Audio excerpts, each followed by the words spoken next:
Dear student, আজ আমি তোমাদের 2025 সালে রায়ো মার্টিন প্রশ্নবিচিত্রা ভূগোল বিষয়ক মডেল 5 প্রশ্নোত্তর নিয়ে আলোচনা করছি।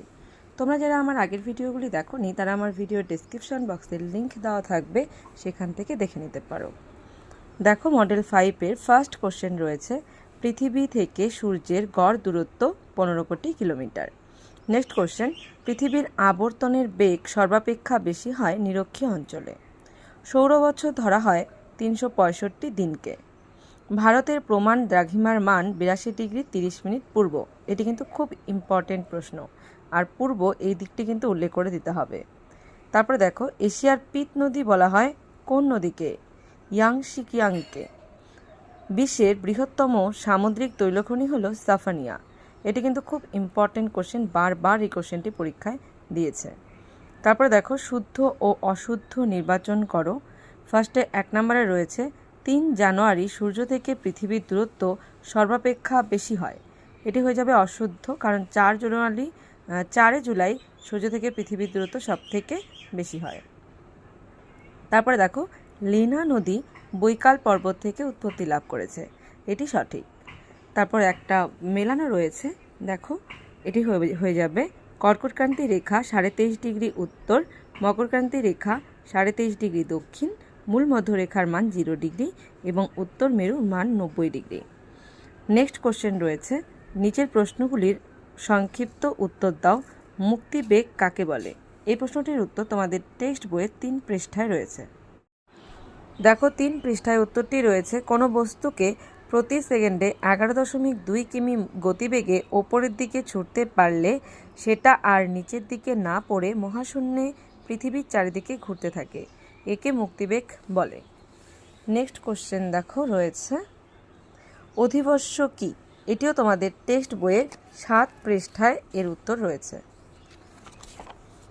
দেখো, আমি হাইলাইটস দিয়ে দাগিয়ে দিয়েছি, এখান থেকে তোমরা অ্যান্সারটা করে নেবে।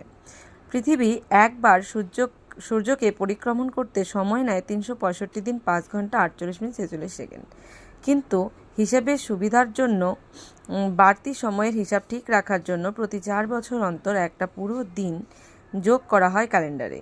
ওই এক দিন ফেব্রুয়ারি মাসের সঙ্গে যোগ হয়ে মাসটা 29 দিনের আর বছরটা 366 দিনের হয়। 366 দিনের বছরকে অধিবর্ষ বা লিপ ইয়ার বলে। নেক্সট দেখো, 3 নম্বর প্রশ্ন রয়েছে, জিপিএস কি? এর ব্যবহার লেখো। দেখো, জিপিএস কি? এটির উত্তর তোমরা লিখবে, পৃথিবীর যে কোনো জায়গার অক্ষাংশ ও দ্রাঘিমা জানার একটি অত্যাধুনিক ব্যবস্থা হলো জিপিএস বা গ্লোবাল পজিশনিং সিস্টেম। এটি হয়ে গেল তোমাদের জিপিএস কি এই প্রশ্নটির উত্তর। এর ব্যবহার লেখো, এটি লিখবে এখান থেকে। পৃথিবীর কৃত্রিম উপগ্রহ থেকে এই ব্যবস্থা কার্যকরী হয়। বর্তমানে জাহাজে, বিমানে, আধুনিক গাড়ি, মোবাইল ফোনে জিপিএস থাকে। এখান থেকে 2টি প্রশ্নের উত্তর লিখে দেবে।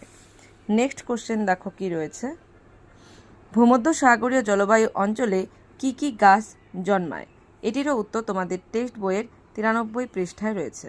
দেখো, ভূমধ্যসাগরীয় জলবায়ু অঞ্চলের গাছগুলি হলো প্রচুর ফলের গাছ, যেমন জলপাই, আঙুর, লেবু। এছাড়াও অন্যান্য গাছগুলি হলো কক, ওক, অলিভ এবং কয়েকটি ঝোপঝাড় জাতীয় গাছ জন্মায়, যেমন লরেল, ল্যাভেন্ডার, রোজমেরি ইত্যাদি। এটি ছিল তোমাদের বইয়ের 93 পৃষ্ঠায়। নেক্সট কোশ্চেন দেখো রয়েছে 4 কোশ্চেন, অপসূর ও অনুসূর অবস্থান সম্পর্কে লিখো। এটি তোমাদের টেক্সট বইয়ের 5 পৃষ্ঠায় রয়েছে।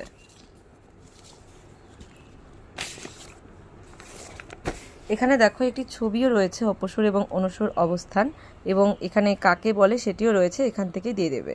প্রথমে অপসূর অবস্থান লিখে কলনটেস দিয়ে এখান থেকে লিখবে, 4 জুলাই সূর্য থেকে পৃথিবীর দূরত্ব সবচেয়ে বেশি হয়, প্রায় 15 কোটি 20 লক্ষ কিমি। একে পৃথিবীর অপসূর অবস্থান বলে। এবং 3রা জানুয়ারি সূর্য থেকে পৃথিবীর দূরত্ব সবচেয়ে কম হয়, 14 কোটি 70 লক্ষ কিমি। একে পৃথিবীর অনুসূর অবস্থান বলে। আর এখান থেকে ছবিটি দিয়ে দেবে, তাহলে এটি হয়ে যাবে। নেক্সট কোশ্চেন দেখো রয়েছে 2 নম্বর প্রশ্ন, অক্ষরেখা ও দাগিমা রেখার 4টি করে বৈশিষ্ট্য লেখো। যেটি তোমাদের টেক্সট বইয়ের 21 এবং 24 পৃষ্ঠায় রয়েছে। 21 পৃষ্ঠায় দেখো রয়েছে অক্ষরেখার পরিচয়। এগুলি আসলে অক্ষরেখার বৈশিষ্ট্য। 4টি দিয়ে দেবে। অক্ষরেখা পরস্পর সমান্তরাল, অক্ষরেখাগুলো পূর্ণবৃত্ত, অক্ষরেখার ডিগ্রিতে পরিমাপ করা হয়, অক্ষরেখার পরিধি ক্রমশ মেরুর দিকে কমে যায়। এরপরে দেখো দ্রাঘিমা রেখার বৈশিষ্ট্য। এটি তোমাদের 24 পৃষ্ঠায় রয়েছে। দ্রাঘিমা রেখার বৈশিষ্ট্য: দ্রাঘিমা রেখা পরস্পর সমান্তরাল নয়। দ্রাঘিমা রেখাগুলো অর্ধবৃত্ত। প্রত্যেকটি দ্রাঘিমা রেখা উত্তর ও দক্ষিণ মেরুতে গিয়ে মিশে গেছে। আর দুটি দ্রাঘিমা রেখার মধ্যে দূরত্ব নিরক্ষরেখার কাছে সবচেয়ে বেশি হয়। এটুকু লিখে দেবে, তাহলে হয়ে যাবে। নেক্সট কোশ্চেন দেখো রয়েছে, এশিয়ার উত্তর বাহিনী নদীগুলিতে প্রায় বন্যা হয় কেন? এটিও তোমাদের টেক্সট বইয়ের 88 পৃষ্ঠায় রয়েছে। দেখো, এশিয়ার উত্তর বাহিনী নদীতে প্রায় বন্যা হয় কেন 88 পৃষ্ঠায় রয়েছে। এই নদীগুলির মোহনা উচ্চ অক্ষাংশের হিমমণ্ডলে অবস্থিত, তাই বছরের 8 থেকে 9 মাস বরফে ঢাকা থাকে।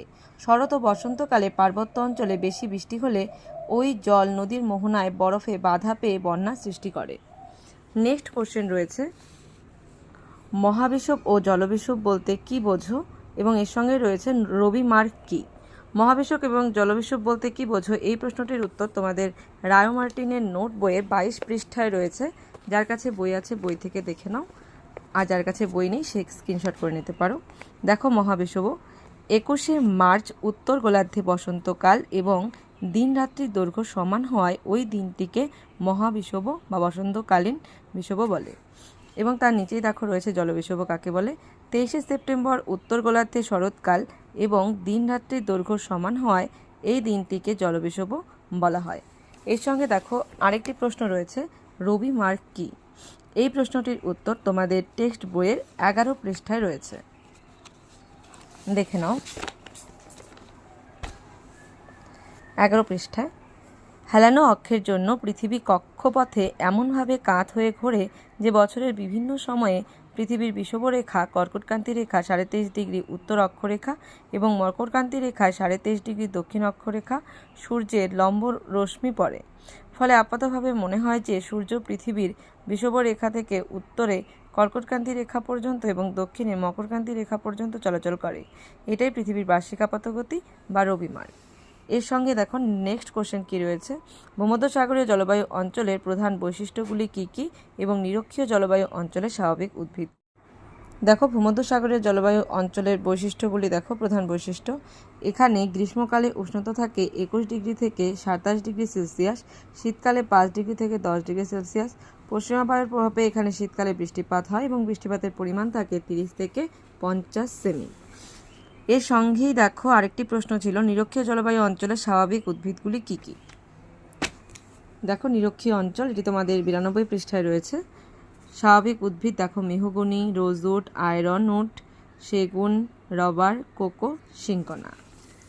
নেক্সট কোশ্চেন দেখো রয়েছে, এশিয়ার পামির গ্রন্থি থেকে নির্গত পূর্ব ও পশ্চিমে পর্বতগুলি কি কি লেখো। এটা তোমাদের বইয়ে রয়েছে 85 পৃষ্ঠায় এর উত্তরগুলি রয়েছে, দেখে নাও।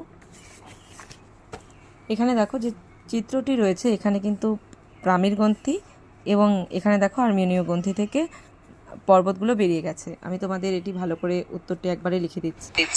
এখান থেকে দেখো নামগুলি পরপর দেওয়া রয়েছে, এখান থেকে দেখে নাও। নেক্সট কোশ্চেন দেখো রয়েছে, ইয়াংশি নদী অববাহিকার অর্থনৈতিক সমৃদ্ধির কারণগুলি লেখো। এটি তোমাদের বইয়ের 95 পৃষ্ঠায় রয়েছে। আর এই প্রশ্নটি কিন্তু বারবার পরীক্ষায় দেয়, এটি মোস্ট ইম্পর্টেন্ট প্রশ্ন। তো আজকে এর উত্তরটি দেখে নাও। ইয়াংশি অববাহিকায় অর্থনৈতিক সমৃদ্ধির কারণ তোমাদের বইয়ের 95 পৃষ্ঠায় এখানে রয়েছে, তোমরা এখান থেকে উত্তরটি লিখে দেবে।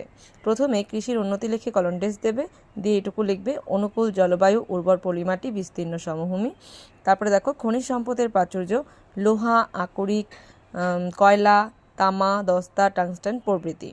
তারপরে দেখো রয়েছে শিল্পের উন্নতি, দেবে লৌহ ইস্পাত, রাসায়নিক যন্ত্রপাতি নির্মাণ, রেশম ও বস্ত্র বয়ন শিল্প লিখবে। এছাড়াও উন্নত পরিবহন ব্যবস্থা, পর্যাপ্ত জল সম্পদ, সাংহাই, নানকিন এবং চুংকিং বন্দরের অবস্থান, ঘনবসতি, সুলভ শ্রমিক, উন্নত পরিকাঠামোর জন্য ইয়াংশি অববাহিকা অর্থনৈতিক সমৃদ্ধি ঘটেছে।